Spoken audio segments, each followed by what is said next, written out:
না? দুটো সাইডে জুতো, দুটো জায়গায় সাইডে জুতো বানালি তো বড় লোক হয়ে যেতে পারো। রুইদাস পিছনে ফিরে তাকিয়ে বলছে, কটা জুতো? তা বলে, দুটো জুতো বানাও, চারটে বানাতে পারো না? এই খরা শুকনোর সময় চারটে পাঁচটা জুতো বানাতে তোমার বেশি সময় লাগার কথা না। তা বলে, আমি দুটোর বেশি কোনোদিন তিনটে বানাবো না। তা বলে, যে দুটো জুতোর একটা জুতো বিক্রি করে সংসার চলে, আর আরেকটা জুতো বিক্রি করে আমার বৈষ্ণবদের সেবা চলে।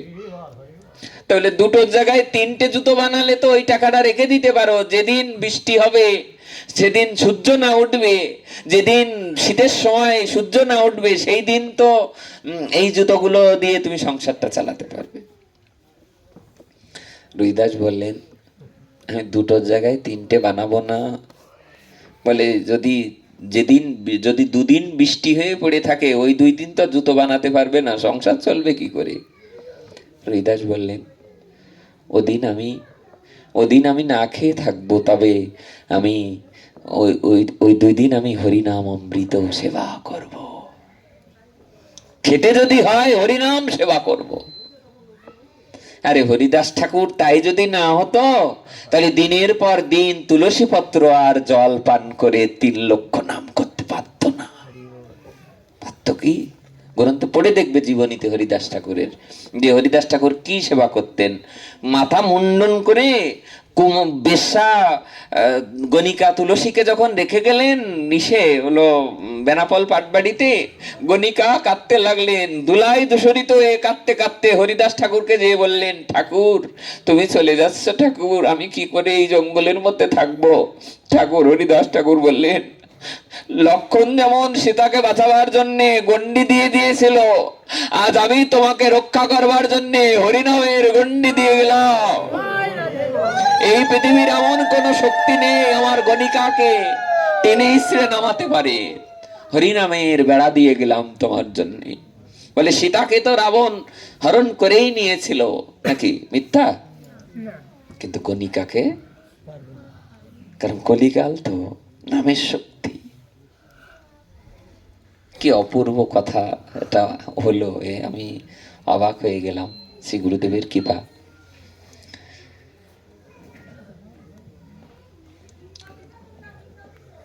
শিশির কুমার ঘোষ লিখেছেন বড়দাকে, দাদা কি শিশির কুমার ঘোষের বড়দার নাম?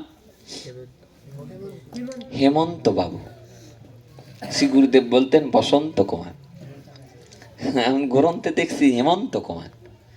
কোনটা যে আমার নেওয়া উচিত? ভাই আমাকে বলেছে গুরুদেব যেটা বলেছে সেটা সঠিক। তা বলে, না, গ্রন্থেও যেটা আছে ওটাও সঠিক, গুরুদেব যেটা বলেছে ওটাও সঠিক। শ্রী গুরুদেব যা বলে, শ্রীনিবাস আচার্য প্রভু রামচন্দ্র কবিরাজকে বলছে, কবিরাজ কি দেখছো? রজ্জু দেখি, অর্থাৎ যে রজ্জু মানে যে কি, দড়ি, দড়িয়ে দেখে বলছে, আমি তো সাপ দেখছি। এই তো সাপই তো। রামচন্দ্র গুরুভক্ত তো, গুরুদেব এসে, শিষ্য এসে বলছে, হ্যাঁ গুরুদেব এটা তো সাপ। একটুখানি পরে আবার তাকিয়ে তাকিয়ে বলছে, না সাপ না, এটা দড়ি।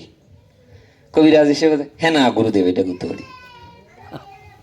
গুরুমুখ পদ্ম বাক্য, চিত্তেতে করিয়া ঐক্য, আর না করিও মনে আশা। গুরুদেবকে অত্যন্ত গুরু কৃপাই কেবলম। গুরুদেবের সান্নিধ্যে থাকো, দেখবে ধীরে ধীরে ধীরে ধীরে তোমার ভিতরে প্রেম ভক্তি বৃদ্ধি পেতে থাকবে। আগে হরি কথা ভালো লাগতো না, কিন্তু এখন শোনার সাথে অনেক দূরে, কিন্তু দেখবে দৌড়ে চলে যেতে ইচ্ছা করবে। কবে? যেদিন ভক্তের কৃপা হবে, বৈষ্ণবের করুণা হবে, চরণদলের কৃপা হবে, তুলসীর কৃপা হবে, গুরু বৈষ্ণবের প্রসাদের কৃপা হবে, সেদিন তোমার ভালো লাগবেই লাগবে। নারদমণি উনি ওনার মা দেহ রেখেছেন, দাসীপুত্র। নারদমণি যাচ্ছেন, দৌড়াতে দৌড়াতে মায়ের লাশটা পায়ে বেঁধে গেছে। যেই মাত্র মায়ের লাশটা পায়ে বেঁধে গেছে, উছুট কেটে খেয়ে যে সামনে পড়ে গেলেন। ধোলায় গড়াগড়ি দিয়ে নারদমণি উঠে দেখছে, কি ব্যাপার, এই রাস্তা, ফাঁকা রাস্তায় এত বড় কিসে বেঁধে গেলাম যে আমি এইরকম ভাবে এসে পড়ে গেলাম। পিছনে অন্ধকারে তাকিয়ে দেখে একটা মৃত লাশ, দেখে পাশ থেকে একটা সর্প চলে যাচ্ছে। হঠাৎ করে আকাশে বিদ্যুৎ চমকাচ্ছে, উনি তাকিয়ে দেখে মুখের বদনটা আর কেউ নয়, নিজের জন্মদাত্রী মা। নারদ মুনি তাকিয়ে তাকিয়ে ক্রন্দন করতে মা মা মা মা বলে কাঁদতে কাঁদতে মায়ের চরণে যেয়ে পড়ে বলে, মা এই জগতে তো আমার কেউ নেই, তুমি ছাড়া আমাকে ছেড়ে চলে যাচ্ছ মা। বিবেক বলছে, যেন গোবিন্দ বিবেককে ডেকে বলছে যে নারদ মুনিকে যেন বলছেন, তুমি চিন্তা করো না, তোমার মা চলে গেলেও তোমার একমাত্র অবলম্বন তোমার শ্রী গুরুদেব তো আছে, তুমি চিন্তা করো না। এই জন্য আপনারা চিন্তা করবেন না, সংসারে কেউ থাকুক আর না থাকুক, শ্রী গুরুদেবের নয়নের দৃষ্টিটা যেন থাকে থাকে যেন। মহাত্মা শিশির কুমার ঘোষ চিঠিতে লিখেছে, দাদা এই সচি পিসির ছেলে নিমাইকে, তা লিখেছে যে ইনি কলিকালের সাক্ষাৎ রাধা গোবিন্দ মিলিত তনু শ্রীমান চৈতন্য মহাপ্রভু। তা বলে ইনি যে ভগবান আমি কি করে বুঝবো? পরের দিন চিঠিতে লিখে দিলেন, শোনো শিশির, তুমি এক কাজ করো, বটতলায়, গ্রন্থে এরকম লেখা আছে, বটতলায় যাবে, যে 2 পয়সা দিয়ে, কয় পয়সা? বটতলায় যাবে, 2 পয়সা দিয়ে প্রেম ভক্তি চন্দ্রিকা নরোত্তম ঠাকুরের, তাই তো, প্রেম ভক্তি চন্দ্রিকা নিয়ে বাড়ি যে 2 পয়সার গ্রন্থ পড়বে, পড়লে তুমি বুঝতে পারবে চৈতন্য মহাপ্রভু কে। বাড়ি গেছে, ধনী মানুষ তো, জমিদার না, জমিদার শিশির কুমার ঘোষ, যার মার জন্য দাতব্য চিকিৎসা কেন্দ্র খুলে দিয়েছে, যার মায়ের জন্য একটা বাজার খুলে দিয়েছে, তার নামে হসপিটাল, তার নামে তৎকালীন সময়ে কত বড় মানুষ চিন্তা করো। ইনি গিয়েছেন বটতলার বাজারে, যে 2 পয়সা দিয়ে প্রেম ভক্তি চন্দ্রিকা গ্রন্থ কিনে নিয়ে এসছেন। প্রেম ভক্তি চন্দ্রিকার প্রথম শ্লোকটা কি? গৌরঙ্গ বলিতে হবে পুলক শরীর, হরি হরি বলিতে ননে ভবিনী। গৌরঙ্গ বলিতে হবে পুলক শরীর, আর হরি হরি বলতে নয়নে ববে। যেই হরি বলবে চোখ দিয়ে জল পড়বে, আর গৌরঙ্গ বললেই যদি হৃদয়ে পুলক হয়, তাহলেই বুঝবে যে গৌর সুন্দর ভগবান। বাড়ি এনে 3-4 বার পড়ে আবার বুট করে রাখলেন, আবার ফুট করে রেখে, মানে বন্ধ করে রেখে আবার দাদাকে চিঠি লিখেছে, মেলাবার পড়িছি দাদা, হয় না তো দাদা, অনেকবার পড়লাম কিন্তু এই শব্দের মানে তো বুঝতে পারলাম না দাদা। চিঠিতে মহাত্মা শিশির কুমার ঘোষকে লিখেছে, বড়দা হেমন্ত বাবু ভাই, এখনো কারো কারো হয়। এই চিঠিটুকু লিখে আবার আরেকবার চেষ্টা করো। পরের দিন মেলাবার চেষ্টা করছে, গৌরঙ্গ বলিতে হবে পুলক শরীর, গৌরঙ্গ বলিতে হবে পুলক শরীর, গৌরঙ্গ বলিতে হবে পুলক শরীর, গৌরঙ্গ বলিতে হবে পুলক শরীর, গৌরঙ্গ বলিতে হবে পুলক শরীর, হরি হরি বলিতে নয়নে, হরি বলতেই আমার চোখে জল আসবে, আসে না। চিঠি লিখে, দাদা হচ্ছে না। বললেন যার হয় তাহলে তার কাছে যাও। কার হয় বলে একটা সিদ্ধান্ত দিয়ে দিলেন, হুগলি জেলায়, ভারতবর্ষে, এই হুগলি জেলাতে অমুক গ্রামের অমুক বাড়ি, আমি নামটা ভুলে গেছি, অমুক গ্রামের অমুক বাড়ির কাটা ভরা, বাড়ির সামনে সব কাটা গাছ, কিছু তুলসী বিখ্যাতি আছে, ওই বাড়ির সামনে যে একবার নিতাই গৌরের নাম উচ্চার গৌর গৌর বলে দেখবে হয় কি না হয়। সঙ্গে সঙ্গে এই সিদ্ধান্ত পেয়ে জমিদার শিশির কুমার ঘোষ 1 পায়ে 2 পায়ে ট্রেন যোগে চলে গেলেন সেই হুগলি জেলায়। যে গৃহে যেতে বললেন, সত্যিই সিদ্ধান্ত নিয়ে নাম নিতে নিতে চলে গেলেন সেই বাড়ির সামনে। বাড়ির সম্মুখে যে ওখানে কাটা, যেখানে কাটা দিয়ে ঘেরা, ওই কাটার সামনে যেই বলতে লাগলেন জয় গৌর।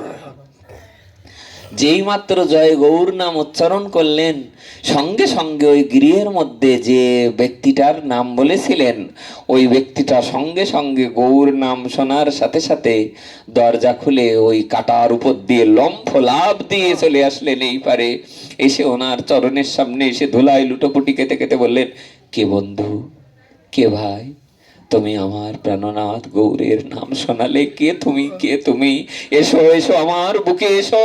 যেই মাত্র বুকে জড়িয়ে ধরলেন, সঙ্গে সঙ্গে তার নয়নের শ্রুতে শিশির কুমার ঘোষের অঙ্গটা শীতল হয়ে গেল। শিশির কুমার ঘোষ এই প্রথম গৌরঙ্গ বলিতে হবে পুলক শরীর, সঙ্গে সঙ্গে চোখ দিয়ে ঝরঝর জল ঝরতে লাগলো। এসে দাদাকে চিঠি লিখলেন, দাদা তোমার কথাই ঠিক, কারো কারো হয়, আজ হইতে আমি আর অন্য ধর্ম গ্রহণ করব না দাদা, আমি আজ আর জ্ঞান মাগ্রী থাকতে চাই না, আমি শচী পিসির ছেলে নিমাইয়ের আরাধনা করতে চাই। তখন তার অপূর্ব একটি গ্রন্থ উনি লিখেছিলেন, অমিয় নিমাই চরিত। আমার গৃহে আছে এই গ্রন্থটা, এত বড় গ্রন্থ, পৃথিবীর ওয়ার্ল্ডের বিভিন্ন কান্ট্রিতে ইংলিশে ট্রান্সলেট হয়ে ওয়ার্ল্ডের হাজার হাজার মানুষ এই অমিয় নিমাই চরিত শিশির কুমার ঘোষের গ্রন্থ পড়ে হাজার হাজার মানুষের মনে পরিবর্তন এসেছে। আমি অনুরোধ করব, আপনারা যদি পারেন গ্রন্থ পড়বেন, যদি কিছুই না পারেন দুমালা নাম জপ করবেন। গৃহে বা বনেতে থাকো, হা গৌরঙ্গ বলে ডাকো, নরোত্তম মাগে তার সঙ্গ। একবার নামাভ্যাসে পাপ দোষ যাবে, দ্বিতীয়বার নাম লইতে কৃষ্ণ চরণ পাবে। প্রথমবার হরিনাম করলে অতীতের পাপ তাপ দূরীভূত হয়ে যাবে, দ্বিতীয়বার কৃষ্ণ নাম নিতেই তুমি গৌর চরণ পাবে। আমাদের দাদাদের অনুরোধে আমরা ছোট্ট করে আমাদের কুষ্টিয়ার এই ঘটনাটি বলেই আমরা পাঠ বিশ্রাম রাখছি। হয়তো আমি আপনাদের সম্মুখে আগে একবার প্রসঙ্গটা বলেছি, তবুও যেহেতু বারবার করে বলছে আমি প্রসঙ্গটা বলছি। আপনারা সবাই অত্যন্ত সুন্দরভাবে একেবারে ফরিদপুরের, হ্যাঁ, মাদারীপুর, টেকেরাট, ওই সমস্ত অঞ্চলে হরিকথা সুন্দর শোনে, যেমন এই জায়গাটা আজকে অপূর্ব এরকম একটা পরিবেশ। মানে কাউকে বলতে হচ্ছে না এই কথা বলো না, এটা একটা বিরাট ব্যাপার। হরিকথার প্রতি শ্রদ্ধা, এটা এক জন্মে হয় না। শ্রুত অনুপঠিত ধ্যায়ত আদৃত বা অনুমোদিত। বললেন যে যদি কেউ পড়ে তার যেমন কৃপা হয়ে যায়, যদি কেউ শোনে তার যেমন কৃপা হয়ে যায়। শ্রুত অনুপঠিত, শ্রুত মানে শোনা, অনুপঠিত মানে বলা, আর শ্রুত অনুপঠিত ধ্যায়ত, যদি কেউ ধ্যান করতে পারে তার কল্যাণ হয়ে যায়। অনুমোদিত বা আদৃত, যদি কেউ আদর করতে পারে তারও কৃপা হয়ে যায়। তা বললেন যে আদরটা কি? বুঝলাম শ্রবণ শোনা, পড়াটা বুঝলাম, ধ্যান করাটা বুঝলাম, আদরটা কি? বললেন আদরটা হলো এরকম, কেউ আজকে এখানে হরিকথা শুনিয়ে বাড়ি যাচ্ছে, পাশের গ্রামের একজন বলছে, হঠাৎ করে আপনাকে দেখে বলে, ও কাকা কোথায় গেছিলে, ওই ভগবানের কথা হলো, পাঠ হলো, ওখানে গিয়েছিলে? কাকা তখন বলছে, হ্যাঁ গিয়েছিলাম। তা যদি তখন যে আসতে পারিনি সে যদি এইটুকু বলে, মনে মনে যদি বলে যে বাহ খুব ভালো হয়েছে, কতটুক বলবে? ভালো ভালো, এইটুক কথাও যদি বলে, সে যদি দেশদ্রোহী হয়, সে যদি পাতকীর চেয়েও পাতকী হয়, শ্রুত অনুপঠিত ধ্যায়ত আদৃত বা অনুমোদিত, যদি কেউ দেশদ্রোহী হয়, পাপীদের থেকেও পাপী হয়, শুধুমাত্র এইটুক যদি বলেন, যারা হরিকথা শুনেছে তাদেরকে যদি বলেন খুব ভালো কাজ করেছো, এইটুক বললেও সে তৎক্ষণাৎ পবিত্র হয়ে যাবে। এমন এই বস্তু, এ কোনো সাধারণ তোমাদের আমাদের বাড়ির কোনো বইয়ের কথা নয়, কোনো দেশের ইতিহাস নয়, কোনো পৃথিবীর ইতিহাস নয়, এটা অনাদিরাদি পরম পুরুষোত্তম ভগবানের মুখ নিঃসৃত বাণী হরি কথা। গিয়েছিলাম কুষ্টিয়া, এটা বলে আমরা পাঠ বিশ্রাম রাখছি।